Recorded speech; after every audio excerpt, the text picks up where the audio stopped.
Hi friends, welcome to my channel. நாம் இன்றைக்கி சிறகடிக்க ஆசை சீரியலில் இன்றைய எபிசோடை பார்க்கலாம். முத்து கன்னடக்கார அம்மாவை காரில் பிக்கப் பண்ணிட்டு போகும்போது ரெண்டு பேருமே எப்படி இருக்கீங்கன்னு பரஸ்பரம் விசாரிக்கிறாங்க. அப்போ முத்து இந்த காரை என் ஒய்ஃபு தான் மேடம் வாங்கி கொடுத்தாங்கன்னு மீனாவுடைய அருமை பெருமை எல்லாம் சொல்லிக்கிட்டு வராரு. என்ன உங்கள் ஒய்ஃப் மேலே உங்களுக்கு அவ்வளோ லவ்வான்னு கேட்க, ஆமாம் மேடம்னு வெக்கத்தோடு அவர் பதில் சொல்கிறாரு. மேடம் உங்களுக்கு கல்யாணம் ஆயிடுச்சா அப்படின்னு முத்து கேட்க, இன்ட்ரெஸ்ட் இல்லை, என் கரியரில் தான் ஃபோக்கஸ் பண்ணுறேன், அதனால தான் இந்த ஏஜ்லேயே என்னால் சொந்தமாக வீடு வாங்க முடிஞ்சது. லாஸ்ட் டைமே இந்த ரெஜிஸ்ட்ரேஷன் விஷயமாக தான் வந்தேன், அப்போவே முடிஞ்சிருந்தோம், இப்போ வந்திருக்க வேண்டியது இல்லைன்னு கன்னடக்கார அம்மா சொல்கிறாங்க.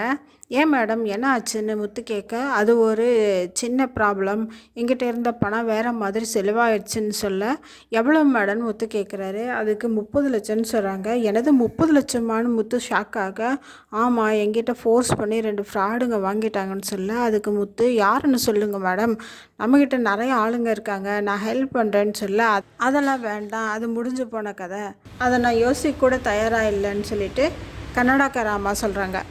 அடுத்து விஜயாவும் முத்தோட அப்பாவும் நல்லா ஜாலியாக வாக்கிங் போயிட்டுருக்காங்க. விஜயா அந்த இடத்த பார்த்து ரொம்ப எக்ஸைட் ஆகி பயங்கரமாக என்ஜாய் பண்ணிக்கிட்டே வராங்க. முத்தோட அப்பா மட்டும் எல்லா டைம்லையுமே ஒரே மாதிரி நிதானமாக நடந்துக்கிறாரு.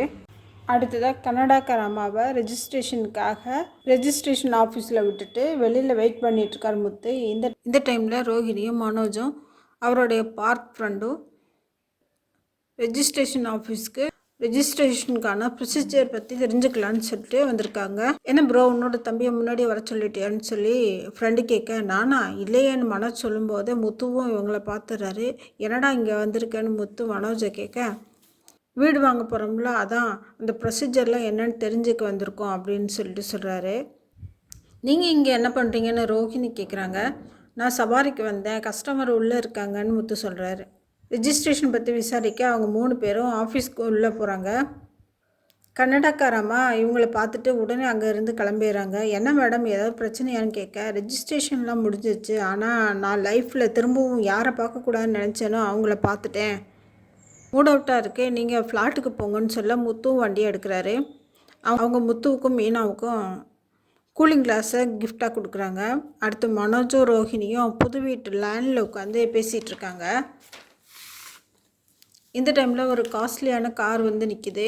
என்னது நேம் போர்டு அடித்து கொண்டு வாங்கன்னு சொன்னால் இவ்வளோ காஸ்ட்லியான காரில் கொடுத்து விட்ருக்காங்களே அப்படின்னு சொல்லிட்டு மனோஜ் சொல்கிறாரு. சரி போர்டு எங்கேன்னு காரில் இருந்து இறங்கினவர்கிட்ட கேட்க, என்ன போர்டுன்னு கேட்க, வீட்டுக்கான நேம் போர்டு எங்கேயான்னு கேட்க, யோ இது என்னோடய வீடியான்னு சொல்லிட்டு வந்தவர் சொல்ல, 30 லட்சம் கொடுத்த அந்த போலியான ஹவுஸ் ஓனருக்கு ஃபோன் பண்ண அந்த ஃபோன் சுவிட்ச் ஆஃப்னு தெரிய, பாவம் மனோஜ் தான் ஏமாந்து தெரிஞ்சதும் என்ன சொல்கிறதுனே தெரியாமல் தகச்சு போய் நிற்கிறாரு. அடுத்து உண்மை தெரிஞ்ச முத்து கன்னடக்கார அம்மாவை பார்த்து சத்தம் போட்டு பணம் கேட்குறாரு.